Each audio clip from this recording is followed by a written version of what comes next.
a scream, a spotlight, and a killer hiding in plain sight. Welcome to the Wire File. I am your host, Victor Harlow. Tell me, where are you tuning in from tonight? Your comments make this mystery worth solving. Let's begin. The Galatea Theatre lay in a pale hush, as if the velvet seats and gilt plasterwork held their breath for the sake of art. Dust stirred gently in the cones of light that fell from the rigging high above, and the faint, unmistakable odor of size and paint was sweetened by a trace of lilies from some earlier benevolent tribute. On the stage, a structure of painted flats suggested a drawing room both opulent and false, its French windows framed by greenery that would never feel a wind. The scent of grease paint and old velvet hung in the air, mingling with the faint electrical tang that always accompanied the lighting equipment, and somewhere in the fly gallery above, a rope creaked with the patient rhythm of a theatre at work. Inspector Roderick Alleyn sat in the third row of the stalls with the unassertive posture of a man whose presence was incidental, though his grey eyes missed nothing of the drama unfolding before him. He had come at Lady Hermia Lacey's invitation, conveyed with airy apology, and a note that had smelt faintly of lavender. "Do come and keep me from despair, my dear Inspector," she had written. "Our director is a genius who will either make a triumph or murder us all." The phrase, Alleyn reflected, seemed less whimsical now as he observed the proceedings with the detached interest of one accustomed to studying human nature under stress. Ambrose Vale moved through this familiar territory with the assured step of a man who had made the stage his kingdom. His walking stick, an affectation of polished ebony topped with silver, tapped a measured beat against the worn carpet as he advanced and retreated with an energy that animated the entire scene. The stick described precise arcs while he spoke, indicating positions, gestures, moral emphases. "No, no," he said to the leading lady, and his voice contrived to rebuke without altering its courtesy. "My dear Clary, it is not a sob, it is a check. You will find it at the breath before the name."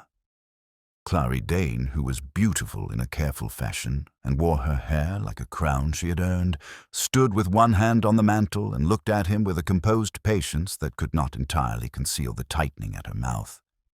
She was a handsome woman in her early 30s, with classical features that photographed well and the sort of temperament that made directors both desire and dread working with her.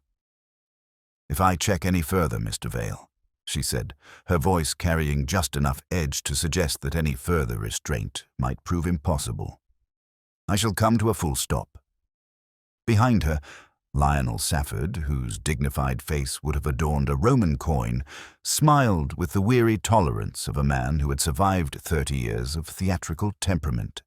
His tweed jacket spoke of comfort rather than fashion, and his quiet endurance served as both anchor and reproach to the younger members of the company. From her box high at the right, Lady Hermia Lacey surveyed her domain with the composed anxiety of one whose investment extended beyond mere money to encompass reputation itself.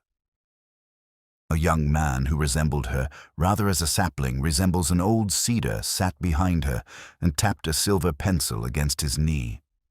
Crispin Lacey had the strained, hopeful aspect of one who has backed the wrong horse and knows it too well, his mounting debts making him acutely uncomfortable in the presence of such casual expenditure. Near the prompt corner, Julian Deverell stood with his script clutched against his chest like a shield. As the play's author, he occupied that uncomfortable position in the theatrical hierarchy. Too important to dismiss, too inexperienced to command respect. His academic background had prepared him for the solitude of scholarship, but not for the collaborative brutality of theatrical production. And each of Vale's proposed improvements to his text sat sourly in his mouth. In the wings, Millicent Fane made notes in her prompt book with mechanical precision, her grey hair pulled back severely, and her clothes speaking of practicality rather than fashion. At the lighting board, Ernie Pimmel fussed over his domain with proprietary care, muttering under his breath about some fool fiddling with the patching earlier in the day. a complaint that had been registered diplomatically but which still rankled. Vale's pale eyes, sharp behind wire-rimmed spectacles, swept the assembled company with satisfaction. "Excellent progress," he announced, though the praise carried more sting than any criticism. "We shall reconvene for a full technical rehearsal later this evening. A final polish, as it were." The words hung in the air like a challenge, and Alleyn noted how each member of the company received this summons. Some with resignation, others with something that might have been anticipation, and one, he observed, with what appeared to be a curious satisfaction that seemed oddly out of place in so refined a gathering. The green room of the Galatea Theatre possessed that particular melancholy of spaces designed for temporary comfort, where generations of performers had sought refuge between acts and found only the hollow consolation of worn furniture and fading photographs. The long table, draped in damask that had once been white but now bore the patient patina of countless suppers, held an array of cold provisions arranged with Lady Hermia's instinctive understanding that lavishness would embarrass while parsimony would wound. A spirit lamp breathed softly beneath a silver kettle, and the gas fire hissed in its ornate grate, casting restless shadows across the framed portraits of theatrical luminaries who gazed down with the patient melancholy of those who had once commanded applause and now commanded only memory. Inspector Alleyn accepted a cup of tea from Lady Hermia's own hands, noting how her fingers trembled slightly despite her composed demeanor. She had changed from her afternoon dress into something more suitable for evening patronage, a gown of deep blue silk that spoke of quality rather than fashion, with pearls that had undoubtedly descended through several generations of laces. Her movements carried the unconscious authority of one accustomed to managing both servants and artists, though tonight there was an undercurrent of anxiety that no amount of breeding could entirely disguise. Ambrose Vale entered with the measured step of one who understood that even casual appearances required careful staging. He set his walking stick against the table with deliberate precision and surveyed his assembled company with satisfaction that stopped just short of smugness. "We have made excellent progress this evening," he announced, accepting a glass of sherry from the sideboard. "Lady Hermia, your hospitality is legendary. Mr. Deverell, you will permit me—" With a movement that managed to be both casual and ceremonial, he placed a printed slip beside the playwright's plate. "A small matter for the program, an acknowledgement of my humble office as adapter." Julian Deverell regarded the slip with a stillness that was almost too perfect.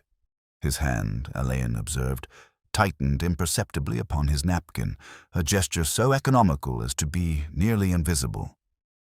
"Adapter," he repeated, and the word carried just enough inflection to suggest surprise without implying protest. "My dear fellow," Vale continued with exquisite courtesy, "your text is admirable in its scholarly way.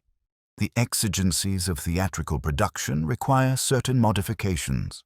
A line here, a pause there, perhaps a more robust conclusion for our hero.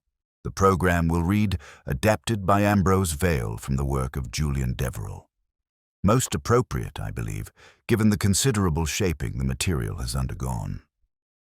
The casual cruelty of this arrangement settled over the room like dust after a fall, and Alleyn noted how Julian's jaw tightened almost imperceptibly at finding his authorship relegated to source material.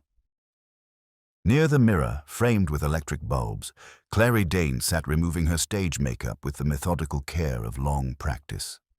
A modest bouquet of white roses lay beside her powder box, and as she reached for her cold cream, a small envelope slipped from among the stems. The letter bore her name in an unfamiliar hand, written with the careful penmanship that suggested either great age or great emotion. As she read its contents, a faint flush rose to her cheeks, and she folded the paper with swift efficiency before slipping it into her handbag. The movement was accomplished with such theatrical grace that it might have been choreographed, yet Millicent Fane's observant eyes, stationed near the door with her prompt book still clutched like armor, registered every detail of the performance. Crispin Lacey, who had been hovering near the refreshment table with the studied casualness of one who has learned to disguise his appetites, finally gathered courage to approach Vale. His usually languid charm had given way to something that might have been desperation carefully controlled. "Mr. Vale," he began, then corrected himself with visible effort. "I wonder if I might have a private word regarding our previous discussion. The matter of the cottage mortgage has become rather pressing, and Aunt Hermia has been so generous with the production that I hesitate to—" Vale turned to him with the most exquisite courtesy, his pale eyes fixing upon the young man with cool appraisal. "My dear Crispin," he interrupted gently, "your aunt's patronage springs from her love of art, not from any obligation to resolve the financial embarrassments of her relations. Theatrical investment requires the most careful consideration. Your debts, however pressing they may seem to you, hardly constitute grounds for hasty decisions." The refusal came wrapped in such courteous language that its cruelty was almost artistic, and Alleyn observed how the young man's face flushed with the particular shame of those who have been reduced to begging from their social equals. At the far end of the room, near the lighting board that remained illuminated even during this interval, Ernie Pimmel continued his complaints to anyone who would listen. His Yorkshire accent cut through the refined atmosphere like a blade through silk as he addressed Millicent in tones of professional indignation. "Someone's been at my patching again, Miss Fane. Asked me proper-like for the key, they did. Said they wanted to study the process for verisimilitude, if you please. Fancy word for meddling, that is. Left everything in a right mess, they did. The dimmer room was locked when I left for my tea, but when I came back, there was a cable moved. Not much, mind, but enough to put a man off his stride." Millicent's pencil poised itself over her prompt book with the precision of a surgeon's instrument. "You restored everything to its proper configuration?" she inquired with the calm efficiency that made her indispensable to the theater's operation. "Course I did," Ernie replied with wounded dignity. "But it's the principle of the thing. They're not to touch the electrical work, not any of them. Mr. Vale can look, that's his right as director, but the patching is my domain. If there's a cross to be made, I make it. That's the rule, and it's a good rule, seeing as how electricity don't forgive mistakes."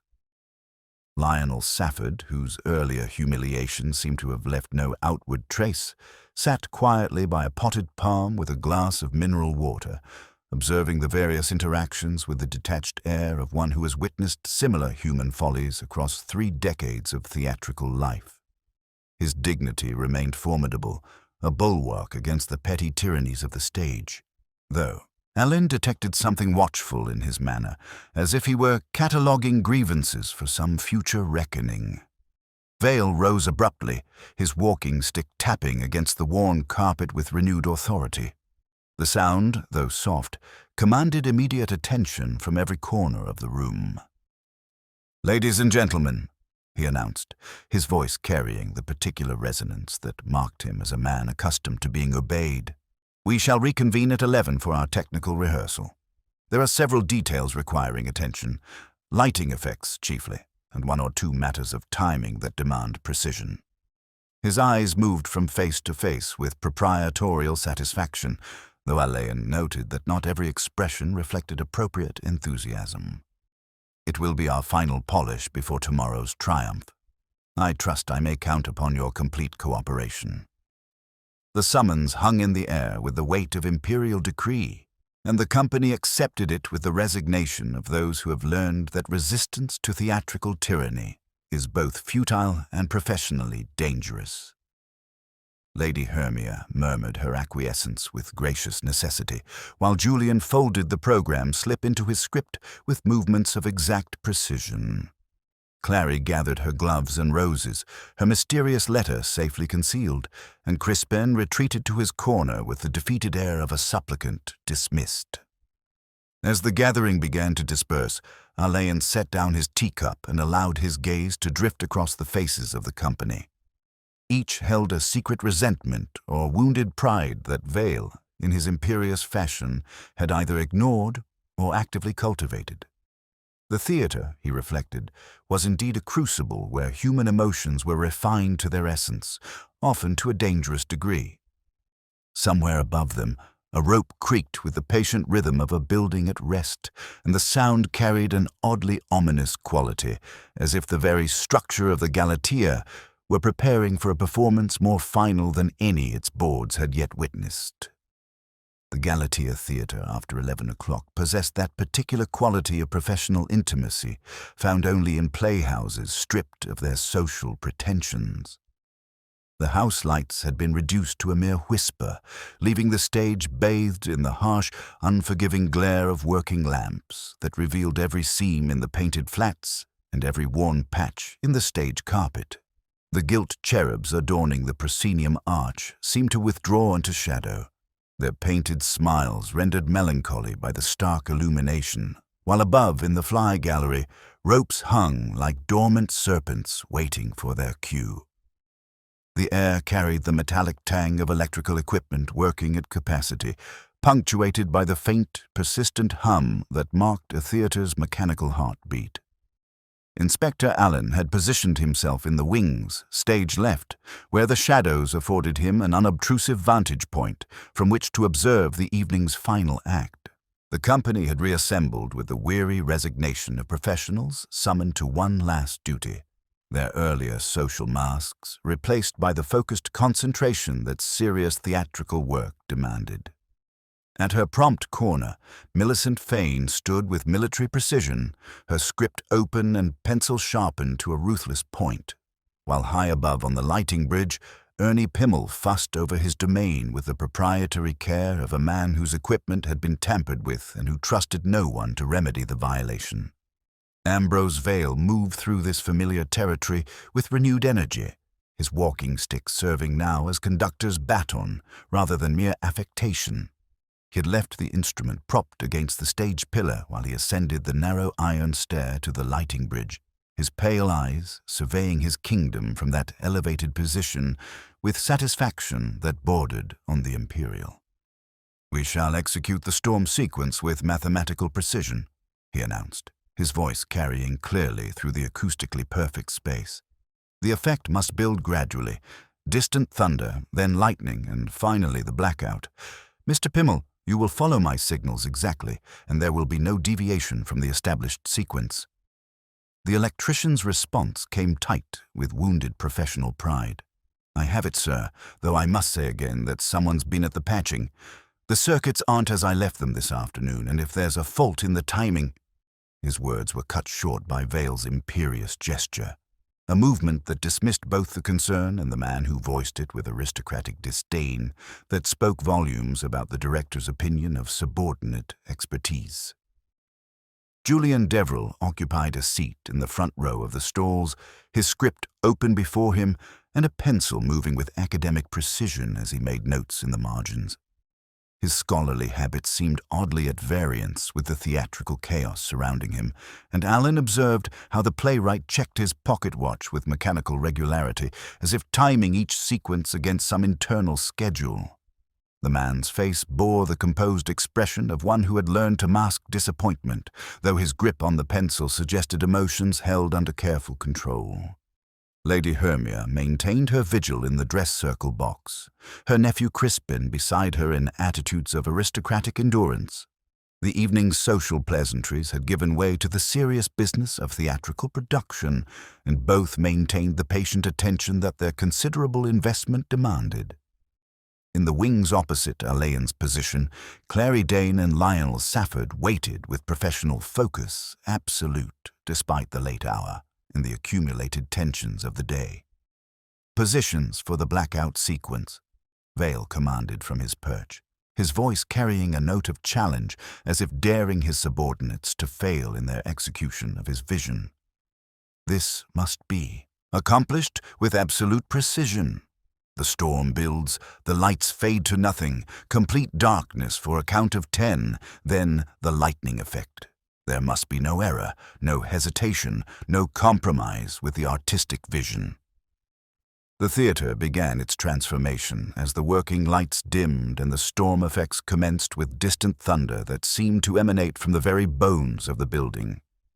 Lightning flickered across the painted backdrops, casting writhing shadows that transformed the familiar stage into something altogether more sinister. The sound effects built to their crescendo, and the company held their positions with the disciplined stillness of seasoned performers awaiting their cue. "On my mark," Vale called from above, his figure silhouetted against the last glimmer of the working lights. "Complete blackout. Now." The world vanished. It was absolute darkness, velvet and entire, the sort of black that pressed upon the eyelids and made the other senses strain to compensate. The little sounds of a living building grew momentarily loud. A plank settling, the distant sigh of a door upon its hinges, the barely audible hum of electrical equipment maintaining its vigil. Then, sharply within that blank void, came a scuffle as of a heel slipping on metal, followed immediately by an intake of breath that climbed into a strangled cry. The thin whine of cable under sudden tension cut through the darkness like a blade, and then came the crash, not the hollow sound of theatrical effect, but the sickening resonance of metal striking flesh with dreadful adequacy. The silence that followed was, in its way, noisier than the sound had been, full of held breath and the collective determination not to move until understanding could penetrate the darkness. "No one stir," Millicent's voice materialized, low and controlled in the dead black. "Ernie, work lights, if you please." The decisive click of the electrician's hand brought light stealing reluctantly across the stage, pallid and mistrustful after such a void. It found Ambrose Vale at the base of the supporting pillar, fallen upon his side in a posture that suggested patient collapse rather than the brutal check of catastrophe. Above him, a stage lantern hung askew, one side of its bracket split, its cable drooping in an innocent, serpentine coil that touched the floorboards beside his outstretched hand. The silver-topped walking stick lay 10 feet away, where momentum had carried it after striking the stage and rolling to rest against a sandbag. For a full heartbeat, no one moved. Then Lady Hermia rose in her box with a small, composed motion, and her voice entered the hush as something both fragile and authoritative. "Miss Fane, be so good as to ascertain whether Mr. Vale requires assistance.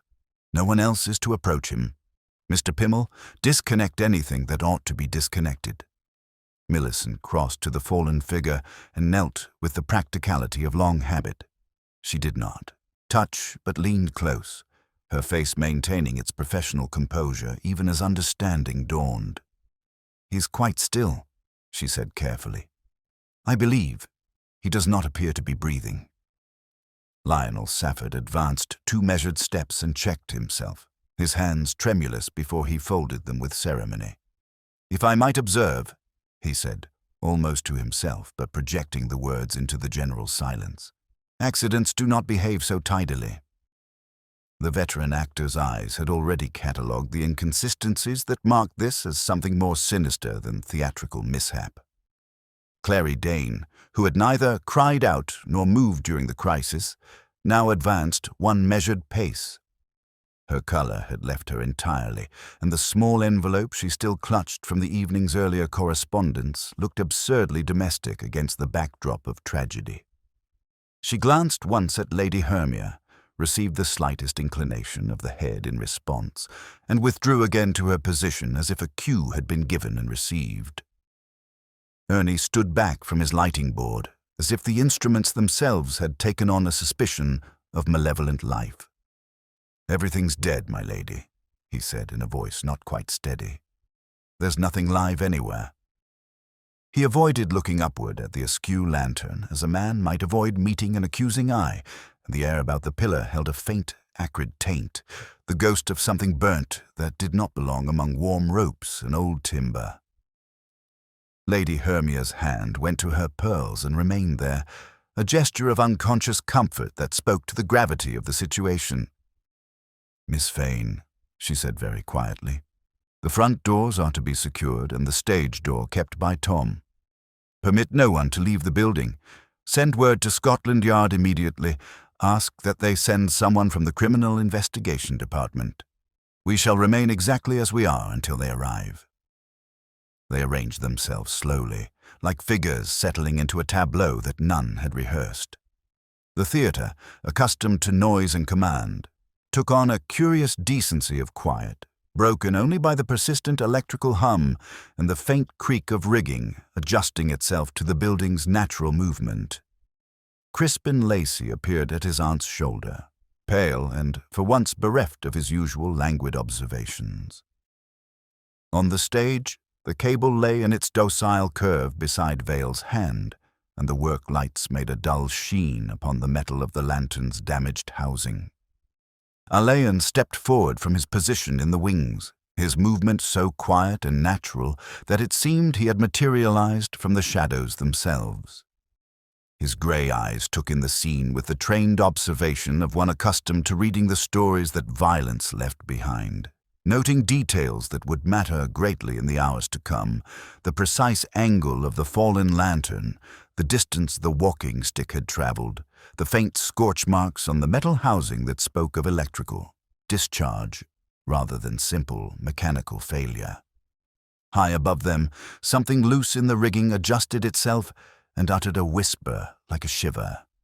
The stage lamps continued their thin illumination, and beneath their harsh light, Ambrose Vale lay in his singular stillness while the truth of what had occurred began to settle upon the company like stage dust after a fall, pervasive, indelible, and impossible to ignore. The final polish, Alleyn reflected grimly, had indeed been achieved, though not in any manner the director had anticipated when he issued his imperious summons to perfection. The Galatea Theatre at dawn possessed a curious quality of patient expectation, as if the old building had drawn breath and held it through the long night, waiting for daylight to make sense of the tragedy that had befallen it. The harsh work lights, which had seemed so unforgiving in the darkness, now competed with pale November sunshine filtering through the tall windows, creating a theatrical chiaroscuro that rendered the painted flats both more artificial and more poignant. The scent of sighs and old velvet, which had seemed so familiar the evening before, now carried an acrid undertone, the ghost of something burnt that spoke of electricity discharged where it had no business being. Inspector Roderick Alleyn entered through the stage door with Inspector Fox a measured pace behind him, their footfalls controlled upon the hollow boards. Alleyn's grey eyes took in the scene with the trained observation of one accustomed to reading the stories that violence leaves behind, noting immediately how the company had maintained their positions with admirable discipline throughout the long night. He approached Lady Hermia's box and offered her a bow that acknowledged both her distress and her station with equal courtesy. "Lady Hermia," he said, his voice pitched to carry without disturbing the theatre's peculiar hush, "please accept my condolences on this grievous loss. Your assistance in maintaining the scene has been invaluable." She inclined her head with the exact degree of acknowledgement that breeding demanded, though the shadows beneath her eyes spoke of the strain such composure had cost her. "Inspector, we are entirely at your disposal. This dreadful business, I confess myself quite at sea. One expects theatrical temperament, even artistic rivalry. But this—" She gestured toward the stage with a movement that encompassed both the tragedy and her inability to comprehend it. Alleyn descended to the stage proper, where Ambrose Vale lay in his singular stillness beside the iron pillar. The director's walking stick gleamed dully from where it had rolled against a sandbag, and above him the damaged lantern hung at an apologetic angle, its cable coiled with suspicious neatness beside his outstretched hand. Fox positioned himself unobtrusively near the prompt corner, his bulk somehow managing to suggest both authority and discretion as he began his methodical survey of the scene. Kneeling beside the body with the careful movements of one who understood that death demanded respect even in the midst of investigation, Alleyn examined Vale without touching him. The director's left hand remained gloved in finest kid leather, but the right was bare, a detail that struck the inspector as oddly significant. On the exposed palm, angry red marks spoke of electrical contact rather than simple trauma, and the peculiar pattern of the burns suggested a grip that had been maintained even as the current flowed. "You see, Fox?" he murmured to his colleague. "The glove is missing, and there's evidence of electrical discharge. This was no simple accident." From his position near the lighting board, Ernie Pimmel watched their examination with the defensive alertness of a craftsman whose domain had become the scene of catastrophe. His Yorkshire accent carried wounded professional pride as he addressed the inspector. 15 years I've been chief electrician here, sir, and never had so much as a blown fuse that wasn't properly accounted for. My equipment was tampered with yesterday afternoon, and I'll stake my reputation on it." Alleyn rose and turned his attention to the electrician with interest that was both professional and sympathetic. "You mentioned lending your key to someone studying the electrical process?" "Aye, that's right," Ernie replied, his indignation palpable. "Gentleman asked proper-like, said he needed to understand how the effects worked for his writing. Used a fancy word, verisimilitude, he called it. Seemed reasonable enough at the time, but when I came back from my tea, things weren't as I'd left them. Nothing obvious, mind, but a cable here and there, and the patching looked like someone had been studying it very close indeed." Julian Deverell, who had remained silent near the footlights with his script clutched against his chest like a shield, now stepped forward with the careful movements of one navigating potentially treacherous social waters. His academic bearing seemed oddly formal in the theatrical setting, and Alleyn noted the permanent graphite stains on his fingers that marked the scholarly temperament. "Inspector," he began, his voice carrying the measured cadences of the lecture hall. "If I might be of assistance, I was seated in the stalls throughout the evening, making notes on the timing of various sequences." "Indeed," Alleyn replied, studying the playwright with renewed interest. "You borrowed Mr. Pimmel's key to examine the electrical systems." A faint flush rose to Julian's cheek, though his voice remained steady. "I did. I find that precision in theatrical matters is rather like precision in mathematical proof, essential for achieving the proper effect. I wanted to understand exactly how the lighting cues were managed, particularly the more complex sequences." Alleyn's examination of the fallen lantern revealed troubling inconsistencies that transformed accident into something far more sinister. The metal housing bore distinct scorch marks that spoke of electrical discharge, and the bracket showed signs of deliberate weakening that no casual mishap could explain. More disturbing still was his discovery, wedged beneath the base of the iron stair that led to the lighting bridge, of a small brass object that gleamed dully in the morning light. "Mr. Pimmel," Alleyn called without looking around, "would you be so good as to examine this?" He indicated the object with his handkerchief, careful not to disturb its position. The electrician approached and peered at the brass fuse key with growing recognition and dismay. "That's mine, sir. The very one I lent to Mr. Deverell yesterday afternoon. But how did it come to be here, when it should be back in the dimmer room or in my pocket?" Fox emerged from his examination of the electrical systems with an expression of grim satisfaction. "Someone's been very clever indeed," he reported quietly to Alleyn.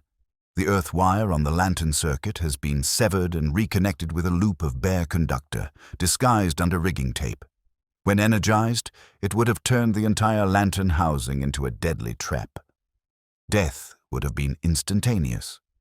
Lady Hermia, who had maintained her composure throughout these revelations, now pressed her handkerchief to her lips with a small, involuntary gesture that spoke volumes about the strain of maintaining aristocratic dignity in the face of such calculated malice.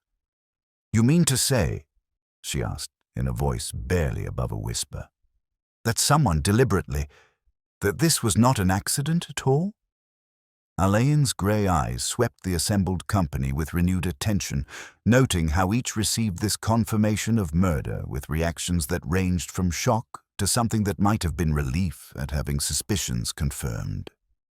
The morning light, growing stronger through the tall windows, illuminated faces that had been transformed by the revelation from concerned colleagues into potential suspects, each harboring secrets that the night's tragedy had brought uncomfortably close to the surface.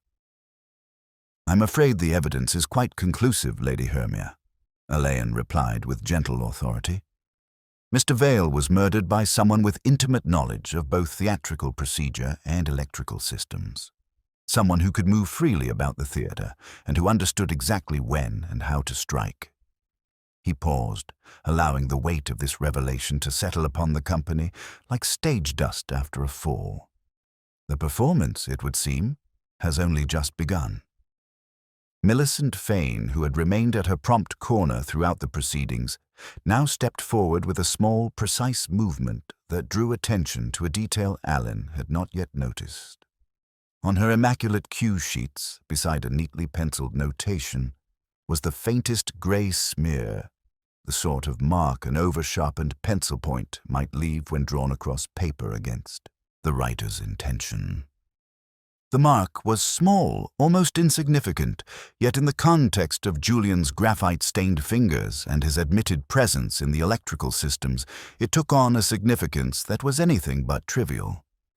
The theatre, which had seemed so familiar and welcoming the evening before, now revealed itself as a place where appearances deceived and where the machinery of illusion had been turned to deadlier purposes. Somewhere among the company of refined individuals who had gathered to create theatrical magic, a mind had conceived and executed a murder that rivaled any dramatic plot for its combination of technical sophistication and psychological insight. The final polish that Ambrose Vale had demanded had indeed been achieved, though not in any manner the director could have anticipated when he issued his imperious summons to artistic perfection.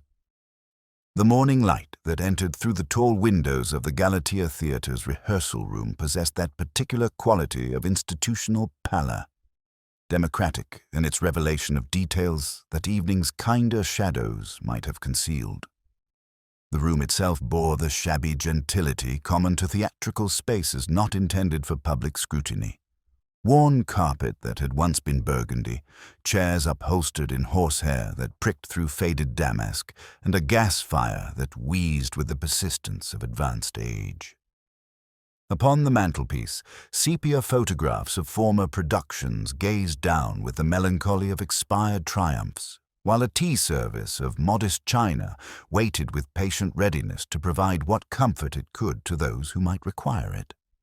Inspector Alleyn had arranged himself behind a desk borrowed from the theatre's administrative office, his manner suggesting consultation rather than interrogation as he invited each member of the company to take their turn in the witness chair. The formality was deliberate but gentle, designed to encourage confidence while maintaining the gravity that murder demanded. Inspector Fox positioned himself near the window, his bulk somehow managing to suggest both authority and discretion as he made his careful notes in the methodical hand that had served Scotland Yard for 2 decades. Millicent Fane entered first, carrying herself with the precise movements that marked her as indispensable to the theatre's operation. Her grey hair was pulled back with military severity, and she clutched her prompt book like armor against her chest. She seated herself with the composed efficiency of one accustomed to managing both artistic temperaments and practical crises, though Alleyn noted the slight tremor in her hands as she arranged her skirts with unnecessary care.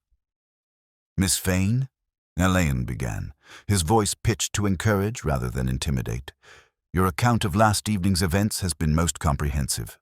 However, there is one small detail that perhaps you might clarify." He indicated the cue sheets she had placed upon the desk, pointing with delicate precision to a faint graphite smear that marked the margin beside a lighting notation. "This mark appears to have been made with a different pencil than your usual entries. Can you recall when it might have occurred?"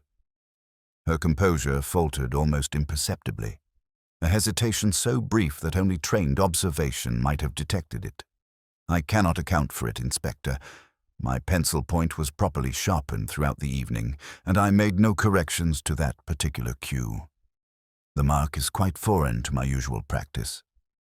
Her voice carried the wounded precision of one whose professional competence had been questioned, though beneath the indignation lay something that might have been genuine bewilderment. Ernie Pimmel's testimony revealed the particular frustration of a craftsman whose domain had been violated by amateur interference. His Yorkshire accent carried wounded professional pride as he recounted the afternoon's events with methodical detail. The gentleman asked proper-like about studying the electrical process, Inspector.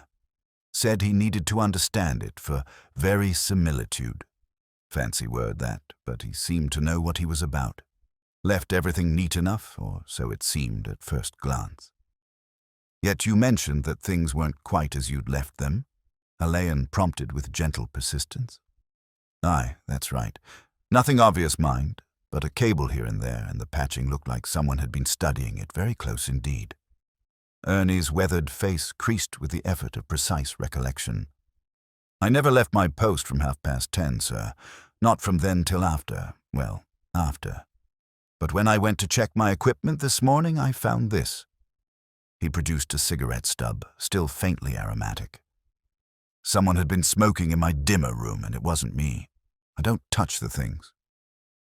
The appearance of Clary Dane transformed the shabby rehearsal room into something approaching a stage setting, her natural grace lending elegance even to the worn horsehair chair. She moved with controlled precision, though Alleyn detected beneath her theatrical composure a nervousness that seemed oddly at variance with her professional confidence. From her handbag, she produced Vale's missing glove with a gesture that managed to be both casual and ceremonial. Mr. Vale left this in my dressing room yesterday evening, she explained, her voice carrying the trained projection that made every word distinct. He had come to discuss certain aspects of my performance, suggestions for improvement that I found rather trying. The conversation became somewhat heated, and in his departure, he forgot the glove. Alleyn lifted the glove with his handkerchief, noting immediately the faint scorch marks that matched those on Vale's exposed palm. More intriguing still was a barely perceptible residue along one fingertip, the ghost of adhesive that might have come from rigging tape. The nature of his suggestions, Miss Dane? A faint flush rose to her cheek, though her voice remained steady. He felt that my interpretation lacked sufficient passion, shall we say. He proposed certain modifications to my approach that I found professionally inappropriate. When I declined to accommodate his vision, he became rather insistent. Julian Deverell's testimony bore the measured cadences of the lecture hall, his academic training evident in the precise manner with which he recounted his evening's activities. His script lay open before him, heavily annotated in the margins with mathematical precision, the graphite markings made with the soft pencil that left its characteristic sheen upon the paper. You made these annotations while seated in the stalls during the fatal sequence? Alleyn asked, comparing the pencil work to the smear on Millicent's cue sheet. Indeed.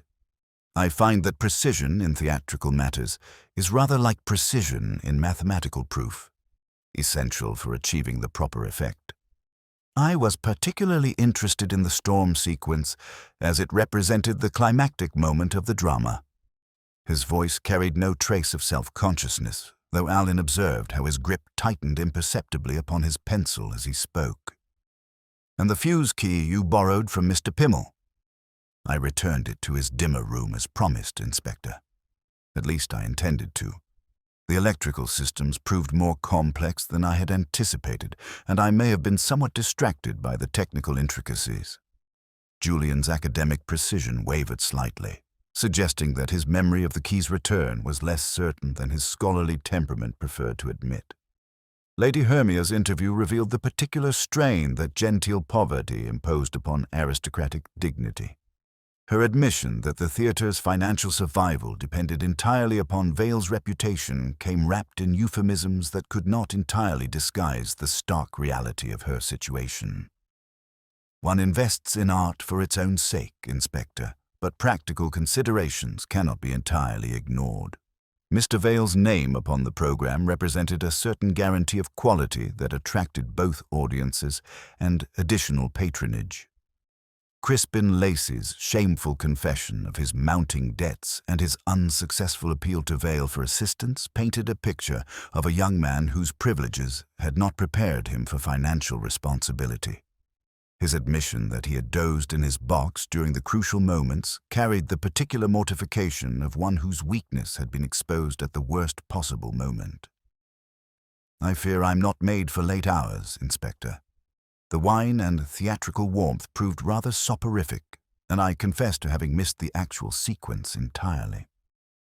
As the interviews concluded, Alleyn found himself with a collection of testimonies that revealed layers of motive and opportunity while explaining nothing of the actual mechanics of murder.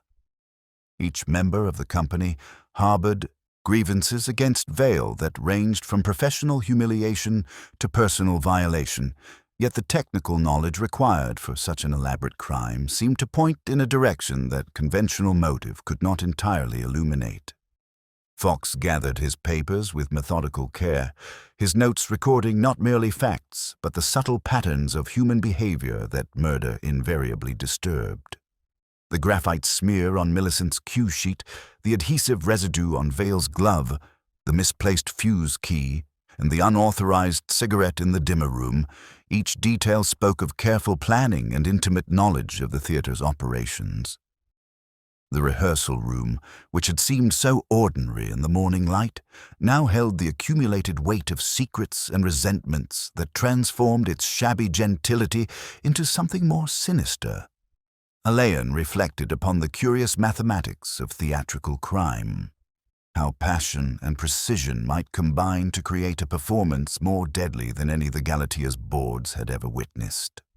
Somewhere in the morning's testimonies lay the key to understanding not merely how Ambrose Vale had died, but why his particular combination of artistic tyranny and personal cruelty had finally provoked a response that transcended the usual boundaries of civilized resentment. The pale sunlight continued its democratic revelation through the tall windows, illuminating dust motes that danced like tiny, agitated spirits in the air. Each interview had been a carefully constructed performance, a narrative designed to present the speaker in the most favorable light, while subtly deflecting suspicion. But the subtle inconsistencies, the graphite evidence, the electrical knowledge, the borrowed key that had gone astray, all suggested that beneath the polished surface of each testimony, a deeper and more dangerous truth lay waiting to be revealed. The dimmer room of the Galatea Theatre lay behind a narrow door that bore the institutional green paint common to service areas, its brass handle worn smooth by generations of electricians' hands. Within, the air held that peculiar metallic warmth of electrical apparatus working at capacity, a close, tingling atmosphere that left a faint taste upon the tongue and made one conscious of the invisible forces that powered the theatre's illusions. Rows of bakelite dimmers stood in regimented formation, their surfaces dulled by the fine gray dust that settled overnight upon everything in a working playhouse, while a scarred wooden bench bore the accumulated marks of long service, burns, scratches, and the curious constellation of indentations left by some vanished apprentice's restless screwdriver. Dr. Curtis, the police surgeon whose measured competence had served Scotland Yard through more than one unlovely investigation, delivered his findings with the restrained authority that medical men employ when softening the blow of certainty. His black bag lay open upon Ernie's workbench, suggesting a small and perfectly ordered shop of mortality. "Electrocution, Inspector. Quite beyond question," he announced, adjusting his spectacles with academic precision. "The burn pattern on the deceased's right palm and fingertips is entirely characteristic of high-voltage contact. Death would have been instantaneous. The injuries from the fallen lantern are subsequent and could not, in themselves, have proved fatal." Inspector Alleyn received this confirmation with the quiet satisfaction of one whose suspicions had been validated by expert testimony, though the mechanical precision of the crime continued to impress him with its calculated malice. He examined the photographs Dr. Curtis had prepared, noting the distinctive pattern of electrical burns that spoke of prolonged contact rather than momentary shock. The grip marks suggest he maintained contact for several seconds, the surgeon continued, his voice carrying the particular inflection of scientific puzzlement. "Most curious, really. One would expect involuntary release upon first contact, yet the evidence suggests he held fast despite the pain. Ernie Pimmel waited near the doorway with the diffidence peculiar to a craftsman whose domain had become the scene of catastrophe. When Alleyn invited his technical consultation, the electrician's wounded professional pride emerged in the crisp economy of a specialist offering evidence. "It was done up on the bridge, Inspector. If you'll permit me to show you the mechanism, you'll see how clever it was, and how wicked." They ascended the narrow iron stair to the lighting bridge, each tread resonant underfoot and speckled with old paint. High above the stage, the bridge offered the electrician's traditional view of omnipotence, though today it served as the scene of a more sinister demonstration. The damaged lantern hung where Vale had encountered it, its bracket strained and slightly twisted. With the reverent touch of a man handling dangerous but beloved instruments, Ernie drew back a fold of rigging tape to reveal the deadly modification beneath. "The earth wire's been severed here," he explained quietly, his Yorkshire accent lending gravity to the technical exposition. "Cut clean and tucked out of sight. And see this. Someone stripped a bare piece off the live conductor and made a little loop of it round the yoke. When the circuit's energized, the whole lantern housing goes live. Touch the metal, and there's your death trap." Alleyn observed the cunning of it with professional appreciation. The patience required, the intimate knowledge of both electrical principles and theatrical procedure. The rigging tape had been replaced with meticulous care, smoothed with pressure that left faintly visible fingerprint ridges in the accumulated dust. Using tweezers from his leather case, he lifted a scarcely perceptible gray smear from the tape's edge. "Graphite," he murmured to Fox, who had positioned himself with notebook ready. "We shall want this analyzed, though there is pencil work everywhere in a theater." The brass fuse key discovered beneath the iron stair took on new significance when examined alongside Vale's recovered glove.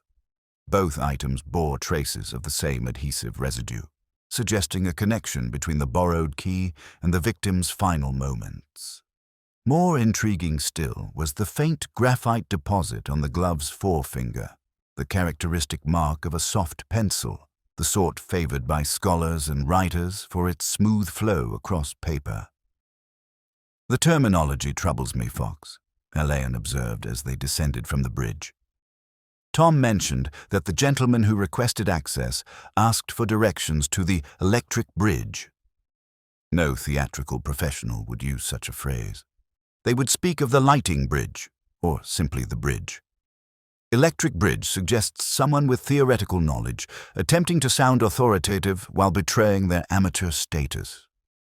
The accumulating evidence painted a picture of calculated murder disguised as theatrical accident. The severed earth wire, the concealed live conductor, the manipulation of the patching system, all spoke of premeditation executed with academic precision. Yet the psychological landscape remained largely unexplored, the complex web of resentments and wounded pride that had driven someone to transform scholarly knowledge into an instrument of death. As they prepared to leave the dimmer room, Fox's methodical examination of the workbench revealed one final detail that added a disturbing dimension to their investigation. Wedged beneath a loose floorboard, almost invisible unless one knew precisely where to look, lay a small fragment of paper bearing mathematical calculations in a familiar hand. The figures represented electrical resistance and current flow, the sort of computations a careful planner might make to ensure their deadly trap would function with lethal efficiency. The fragment bore no signature, but the handwriting was unmistakably academic in its precision, and the soft graphite pencil marks matched those found on Vale's glove and Millicent's cue sheet. Someone had not merely improvised a murder weapon from theatrical equipment. They had calculated its effectiveness with mathematical certainty, ensuring that Ambrose Vale's final performance would be his last. Lady Hermia, Lacey's morning room overlooked a square where November had stripped the plane trees to their essential architecture, leaving them to stand like patient sentinels against the pale sky. Within, the room bore that particular quality of genteel endurance common to households where tradition must accommodate reduced circumstances with dignity intact. A coal fire breathed quietly in the grate, its warmth barely reaching the corners where shadows gathered among the mahogany furniture and faded chintz. Upon the writing table, correspondence lay in neat piles that spoke of a woman who managed her affairs with military precision, while, above the mantelpiece, portraits of deceased lacys gazed down with the patient melancholy of those who had once commanded both respect and adequate incomes. Inspector Alleyn accepted the chair Lady Hermia indicated with movements that suggested consultation rather than interrogation, his manner calculated to encourage confidence while maintaining the gravity that murder demanded. She had dressed for the morning as if expecting visitors of consequence, her pearls lying in their accustomed line and her grey silk gown speaking of quality that transcended mere fashion. Yet beneath her composed exterior, Alleyn detected the strain of maintaining aristocratic dignity while confronting the possibility that her patronage had been built upon foundations of artistic theft. "Inspector," she began, her voice carrying the controlled inflection of one who had rehearsed this conversation through the long night, "I've been considering our discussion of yesterday, particularly your questions regarding the origin of our current production. There are certain documents that perhaps should have been mentioned earlier." She lifted the lid of a japanned box and withdrew a bundle of letters tied with ribbon that had retained its spring, despite obvious age. "These are from Mr. Vale, dating from the early stages of our collaboration, and these," she indicated a thinner packet, "are from a Miss Maud Deverell, who approached me some years ago with a manuscript." Alleyn received the correspondence with gloved hands, noting immediately the contrast between Vale's hurried scrawl and the delicate, scholarly precision of the feminine hand. Maud Deverell's letters spoke with quiet authority of dramatic structure and theatrical vision, while expressing gratitude for Vale's promise to ensure that my work receives proper acknowledgement in any public presentation. Vale's replies, preserved in carbon copies, began with effusive praise for her untapped genius, but gradually shifted toward language that suggested collaboration rather than acknowledgement, adaptation rather than preservation. "Miss Deverell died before seeing her work performed?" Alleyn inquired, though the answer was already evident in the correspondence's trajectory. Lady Hermia's composure faltered almost imperceptibly. "Tuberculosis, Inspector. She was quite young, and her brother served as literary executor. Mr. Vale assured me that all arrangements had been made properly, that the family was entirely satisfied with his handling of her posthumous work." She paused, her fingers worrying the ribbon that had bound the letters. "I find myself wondering whether kindness and willful blindness are not rather more similar than one might wish." The revelation transformed the theatrical crime from professional rivalry into something far more personal and devastating. Vale's systematic humiliation of Julian Deverell took on new dimensions when viewed as the desecration of a dead sister's literary legacy, with the playwright forced to witness his beloved Maud's work presented as raw material for another man's glory. The Athenaeum Club's library provided the perfect setting for Alleyn's consultation with Professor Hartwell of University College, whose acquaintance with Julian Deverell extended through years of academic collaboration. The afternoon light filtering through tall windows illuminated leather-bound volumes and oil portraits of scholarly worthies, while the distant murmur of intellectual discourse provided a backdrop of institutional serenity that seemed oddly at variance with their darker purposes. Professor Hartwell, a gentleman whose white whiskers and gentle manner spoke of a lifetime devoted to mathematical precision, examined the photographs of Julian's theatrical annotations with professional interest. "The handwriting is unmistakably his," he confirmed, his magnifying glass moving methodically across the script pages. "These electrical computations are quite beyond his usual academic interests, yet they demonstrate the systematic approach that has always characterized his work. Julian possesses that particular combination of theoretical knowledge and practical application that makes for effective teaching." "You mentioned that Mr. Deverell had recently suffered a personal loss that affected his work." Alleyn prompted with gentle persistence. The professor's expression grew grave as he set aside his magnifying glass with movements that spoke of reluctant duty. His sister Maud died 18 months ago. She was a playwright of considerable promise, though her manuscripts remained unpublished at her death. Julian served as her literary executus and had hopes of seeing her work performed posthumously. When he learned that Vale was presenting what appeared to be Maud's play as his own adaptation, the effect upon his usually composed temperament was quite marked. At the Galatea Theatre, the stage door retained its familiar scent of rope and tea, though now these homely odors seemed tinged with something more ominous. Tom, the doorman, received Alleyn with the respectful attention of one whose memory for faces and phrases served as the theatre's unofficial archive. His recollection of the gentleman who had requested directions to the electric bridge provided crucial corroboration of the amateur terminology that no theatrical professional would employ. Spoke like a schoolmaster, he did, Tom recalled with the accuracy of long service. Very polite, very proper, but you could tell he wasn't one of the regular theatre folk. Asked if the electric bridge was safe for visitors, and would I direct him to the proper entrance. Had a script with him thick as a dictionary, and kept making notes with a pencil he carried behind his ear. The accumulated evidence formed a pattern of devastating clarity. Julian's mathematical background provided the technical knowledge necessary for the electrical trap, while his access to the theatre through legitimate research gave him opportunity to study the systems without suspicion. His borrowed fuse key, ostensibly returned but actually retained for later use, provided the means to energize the deadly circuit at precisely the calculated moment. In the theatre's archive, among boxes of yellowed correspondence and forgotten aspirations, Alleyn made his final discovery. Maud Deverell's original manuscript lay within a linen wrapper, its pages numbered in her careful hand. At the storm sequence, the very scene that had provided Vale's death trap, pages 31 to 33 were missing, torn away with recent violence that contrasted sharply with the aged respectability of the surrounding text.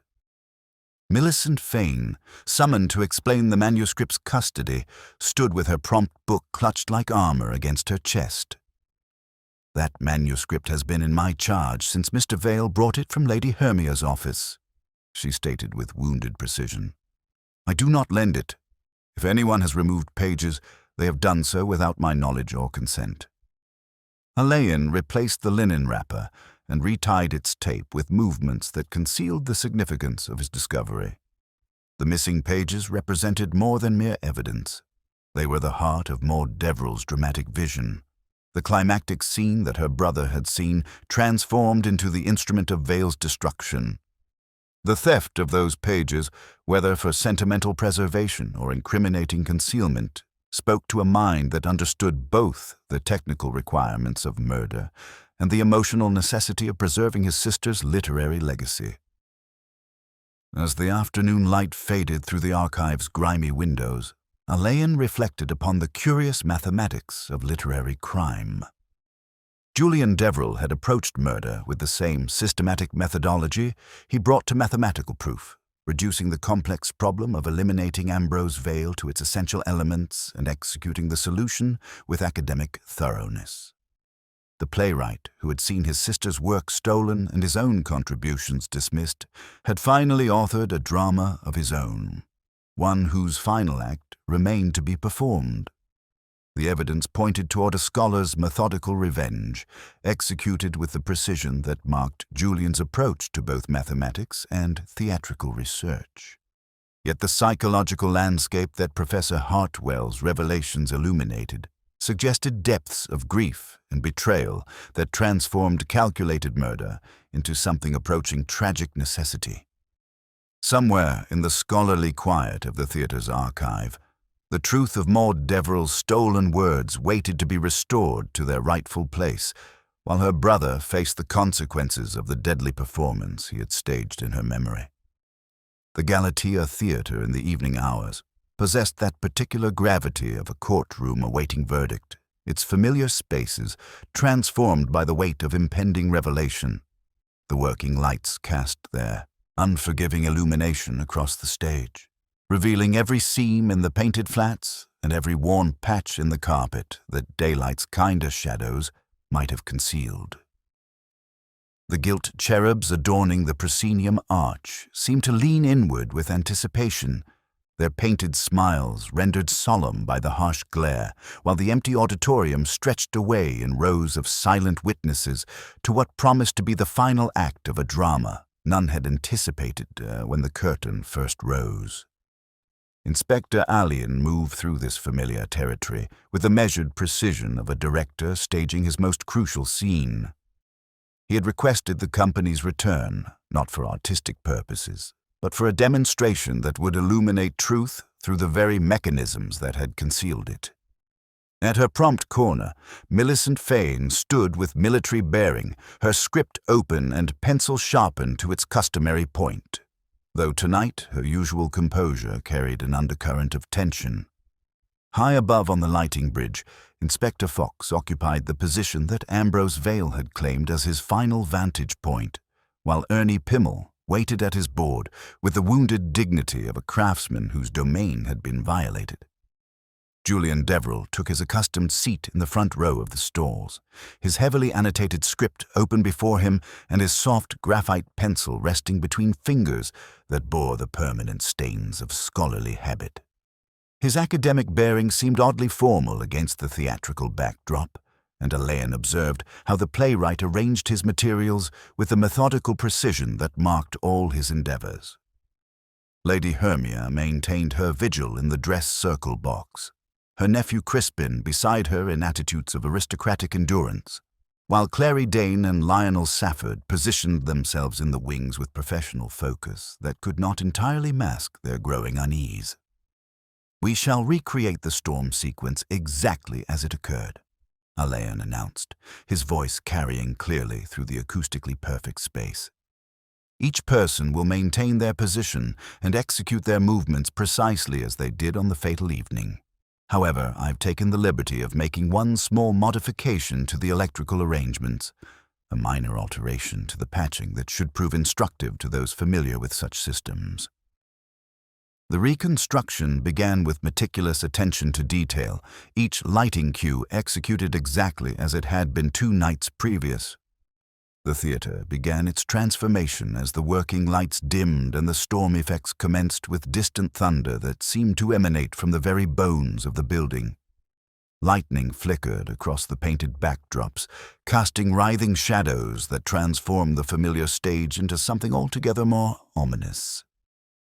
As the sequence progressed toward its climactic blackout, Alleyn watched the faces of his audience with the trained observation of one accustomed to reading the stories that guilt inscribed upon human features. The modification he had instructed Ernie to make was subtle, a transposition of 2 circuits that would escape notice unless one possessed intimate knowledge of the electrical arrangements.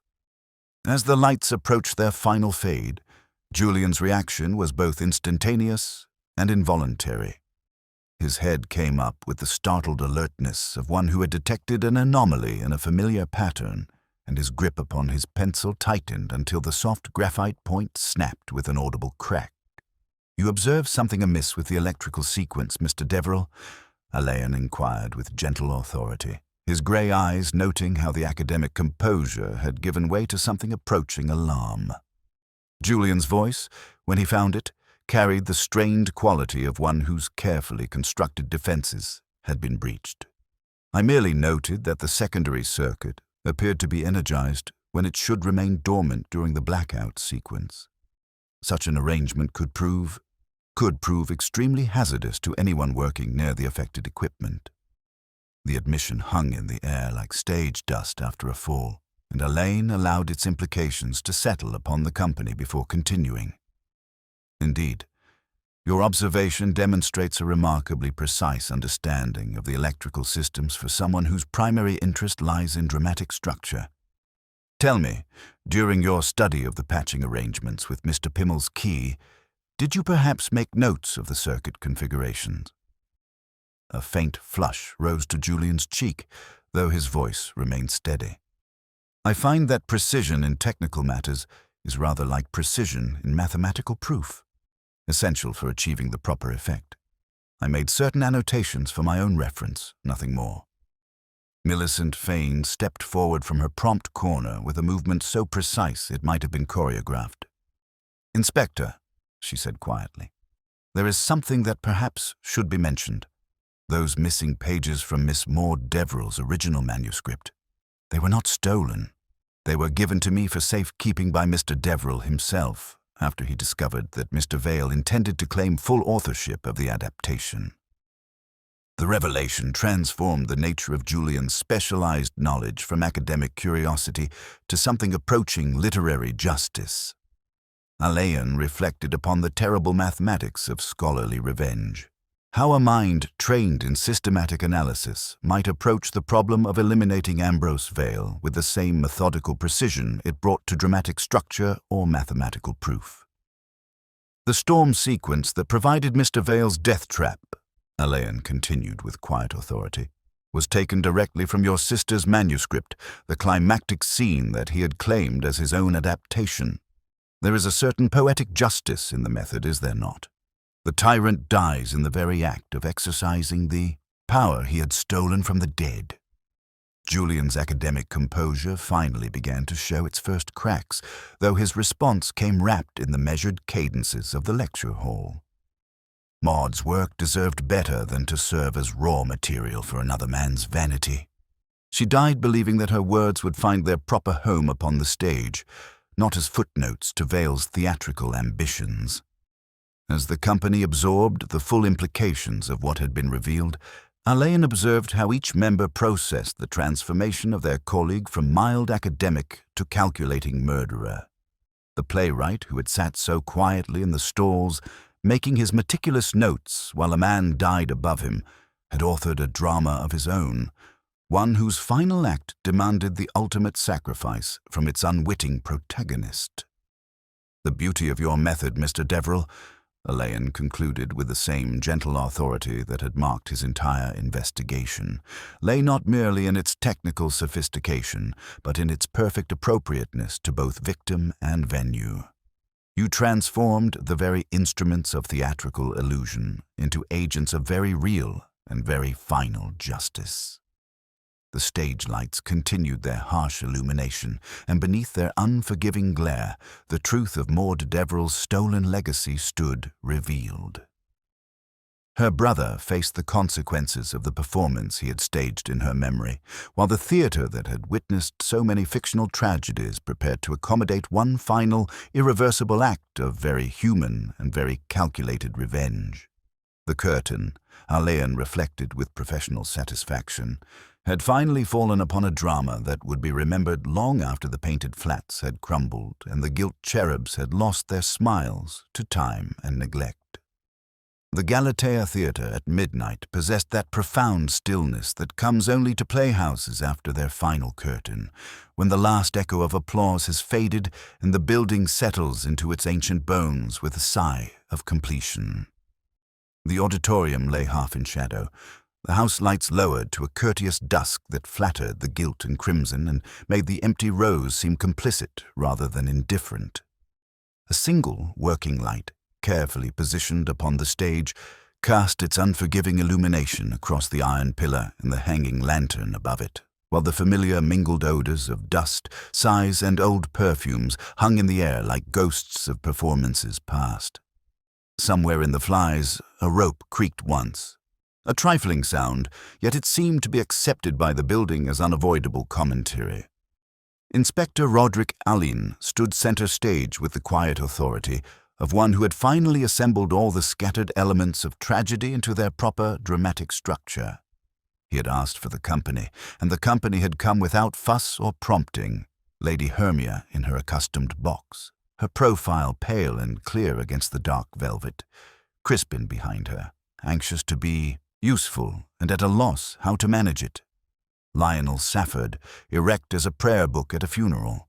Clary Dane, with her discipline composed, her gloves folded together like a coded apology. Millicent Fane, prompt book closed but to hand, as if even truth must be cued properly.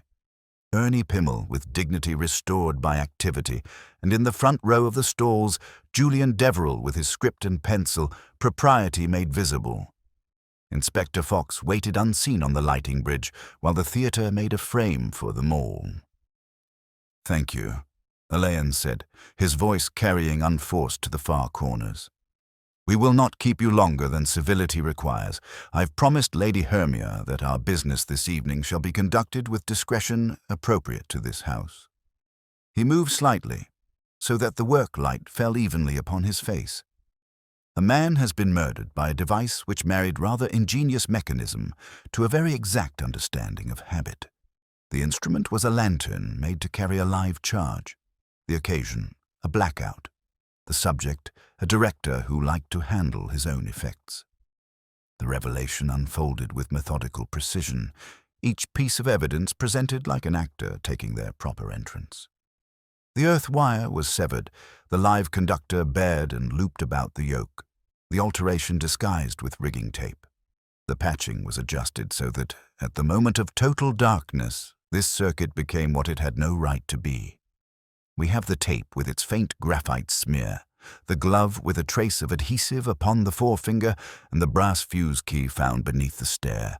We have, too, the surgeon's word for electrocution preceding any blow from the fall.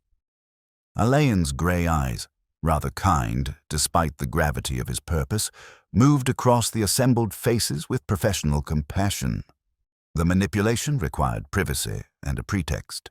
It required access to the dimmer room and the bridge. It required knowledge to calculate an effect and temper, to wait upon an opportunity. Mr. Pimmel, you lent your key to a gentleman for verisimilitude.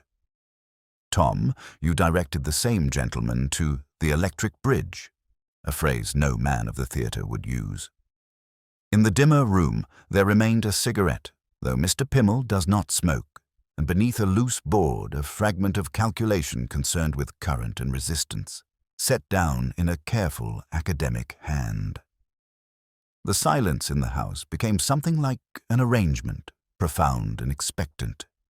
Julian Deverell sat with a stillness that was almost too perfect, his hands folded upon his script with the composed resignation of one who had reached the conclusion of a long and carefully reasoned proof. "But the cause, Inspector," Lady Hermia said, making the phrase bear both moral and practical freight, "the cause that could pervert talent to such an end." Alleyn inclined his head as a man defers to rank and grief. "There is, I think, no cause that justifies murder.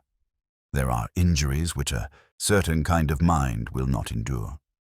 The heart of this dreadful performance lies not in professional rivalry, but in a betrayal so fundamental that it transformed scholarly grief into calculated vengeance. Miss Maud Deverell's manuscript came into Mr. Vale's charge with promises that were not honored. Pages have been torn from that manuscript, pages that contain the storm sequence in its original form. They were kept aside, not lost, but withheld. The psychological landscape of the crime emerged with devastating clarity. Mr. Vale, in his boundless ambition, appropriated the unpublished work of a talented young playwright who trusted his promise of proper acknowledgement. Instead of preserving her dramatic vision, he systematically dismembered her legacy, reducing her considerable talent to mere raw material for his own theatrical aggrandizement. He made a show of adapting. He meant to absorb. He gave notice of his intention on a printed slip for the program. He chose last night to proclaim it. Julian Deverell finally lifted his head, his eyes holding a steady, almost defiant light despite their haunted quality. When he spoke, his voice carried the measured cadences of the lecture hall, though beneath the academic precision lay depths of emotion that years of scholarly discipline had taught him to contain. Mr. Deverell had the knowledge to design and the temper to wait, Alleyn continued with gentle authority. He had a key, a script of calculations, an opportunity granted by his own industry. He sat in the stalls and timed the cues. He retained the key when he said he would return it, and the phrase electric bridge, Tom has a precise ear, betrays a man who knows enough to be dangerous and not enough to conceal it. When, this evening, Mr. Pimmel and I transposed 2 circuits in rehearsal, Mr. Deverell was the only person who detected the change before the effect occurred. It was a small experiment which answered a large question. Julian rose with the unsteady grace of a man who has mislaid a line but found something more important. He held his script as though it might still serve some final purpose. "I beg you, Inspector," he said, and the tone carried no theatrical artifice. "Let it be said without embellishment. Maud's words were her life. Vale stole that life, piece by piece, and then mocked her memory with his adaptations. Some betrayals demand their own terrible justice. I merely ensure that his descent was as swift and final as his treachery." The confession emerged, not as an outburst of passion, but as a statement of deeply held conviction, delivered with the same methodical precision he applied to mathematics and literary analysis. It was the quiet justification of a man who believed he had acted not out of mere vengeance, but out of a profound, unyielding sense of moral obligation to the dead. A gentle commotion rippled through the company. Lady Hermia's hand found the arm of her chair. Crispin made a movement and checked it. Lionel looked down, as old men do when something indecent is said in a drawing-room, and there is nothing to be done but endure it. Clary, who had not spoken, let her folded gloves rest on the rail of the prompt corner, while Millicent shut her book with a sound very small and very accurate. Fox came down quietly by the iron stair and stood at Alleyn's shoulder. It was done without fuss. It was done as the whole matter had been, in a house that understood effects and abhorred untidiness. Julian did not resist. He handed his pencil to Millicent with a little bow, meant perhaps for another audience in another time, then turned to face his final exit with the dignity that had sustained him through his long preparation for this moment. "We will disturb you as little as we may, Lady Hermia," Alleyn said quietly, looking up at the cherubs, sly and faded and still persisting. "If it is your wish, the manuscript pages shall be restored. There will be formalities, but Maud Deverell's words shall find their proper place at last." The work lamps made their pale islands upon the boards as the company began to disperse, their professional masks replaced by genuine expressions of shock and grief. The little draught that had threaded the aisles throughout the evening moved again, coaxing a soft shiver from the heavy curtains. Lady Hermia inclined her head with aristocratic dignity unimpaired by sorrow. "We shall do what is proper," she said, "and then, if there is stamina left in us, what is necessary." Beyond the light, in the wings where so much pretense had ripened into art, a coil of cable lay in an elegant loop, innocent now and very quiet. Alleyn watched it for a moment longer than was needed, as if expecting it to stir. When it did not, he nodded once to Fox, and together they crossed the stage, their steps sounding hollow and very ordinary, in a theatre that had just witnessed, with perfect decorum, the last cue of a performance that had demanded the ultimate price from both its author and its unwilling star. The curtain had indeed fallen, not on a fictional drama, but on a true tragedy of talent corrupted by greed and avenged by grief, leaving the Galatea Theatre to its profound silence, haunted by the echoes of Maud Deverell's stolen words, finally restored to their rightful place in the dramatic canon through the most final and irrevocable of performances, of performances, of performances, of performances, of performances, of performances, of performances, of performances, of performances.